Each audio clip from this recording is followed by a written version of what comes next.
Bonjour, bienvenue dans mon cours vidéo qui explique comment faire une inscription sur la plateforme de GE Agenda.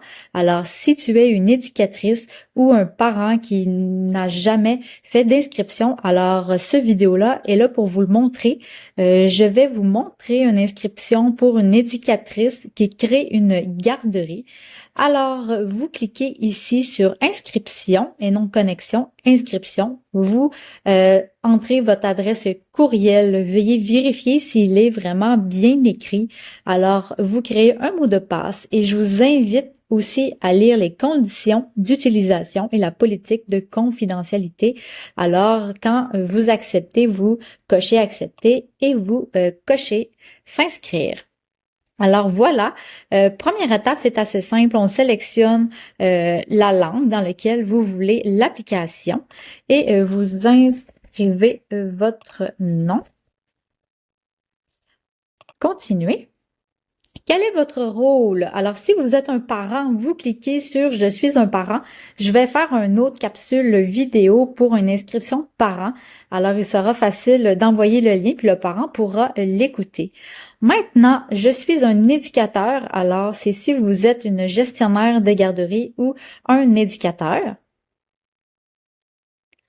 Vous avez deux options maintenant, soit joindre une garderie si vous êtes une remplaçante ou une éducatrice qui travaille déjà dans une garderie. Si vous êtes une gestionnaire ou une RSG en milieu familial, vous cliquez sur « Créer ma garderie ». Alors ici, vous créez votre garderie, vous entrez et garderie... le mini, vous entrez un nom. Là, ici, c'est complètement fictif. 1, 2, 3, on va dire des misérables. Ici, le numéro de téléphone, je vais entrer le numéro de téléphone. Ici, ben, on a le courriel déjà qui est déjà inscrit par rapport à l'inscription. Alors, on fait continuer. Alors voilà, c'est très simple. Maintenant, bienvenue sur la plateforme de GE Agenda. Alors, première étape, je vous invite à venir ici dans la section Administration. Vous pourrez entrer les informations de la garderie. Alors, informations générales sont déjà pré-remplies. Vous pourrez maintenant entrer votre logo de garderie pour personnaliser votre garderie. C'est assez simple.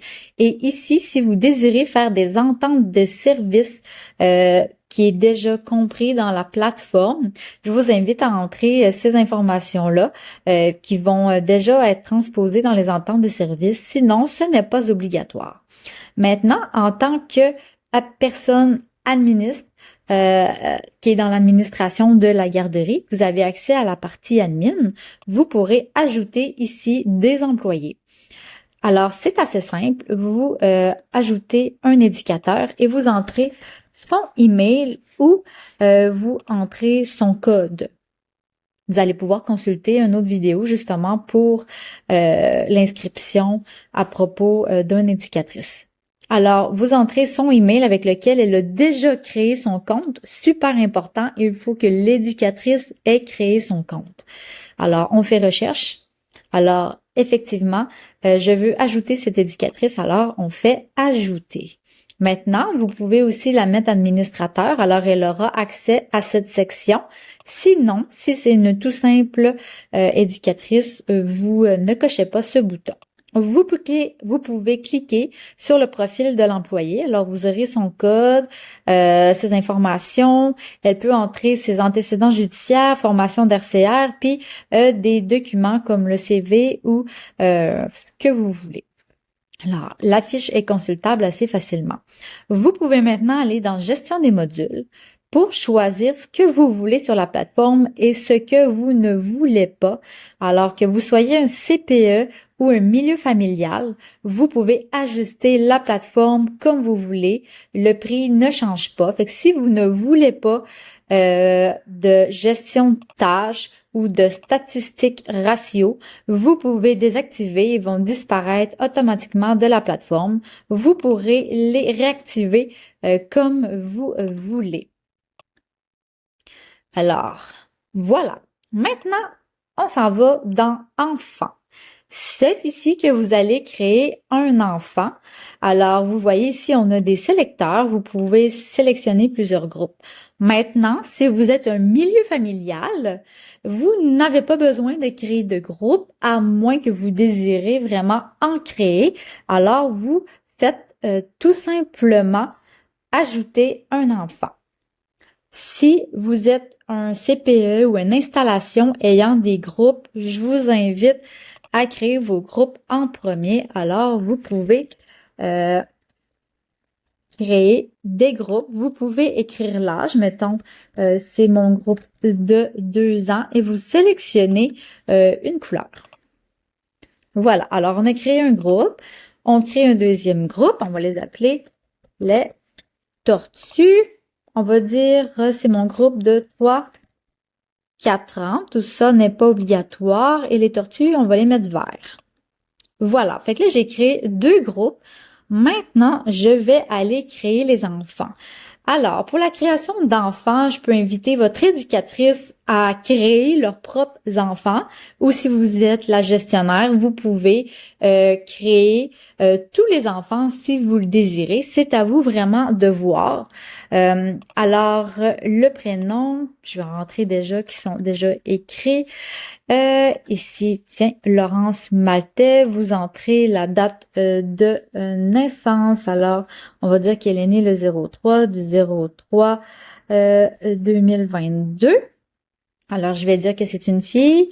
Ici, je veux l'affilier à un groupe. Alors, le groupe Les Papillons. Et je confirme avoir obtenu le consentement du parent ou du tuteur légal, c'est-à-dire que avant de créer un enfant, vous devez avoir la permission des parents pour pouvoir créer leur enfant sur une plateforme. Et cela, ça répond à toutes les plateformes où ce que nous devons créer des mineurs. Nous n'avons pas le choix, c'est de notre responsabilité. Alors, si vous avez obtenu le consentement, vous pouvez cocher et créer l'enfant. Alors oui, voilà, ici, j'ai un enfant qui est créé, Laurence Maltais. Alors, vous pouvez cliquer sur Laurence et voilà, vous arrivez sur son profil.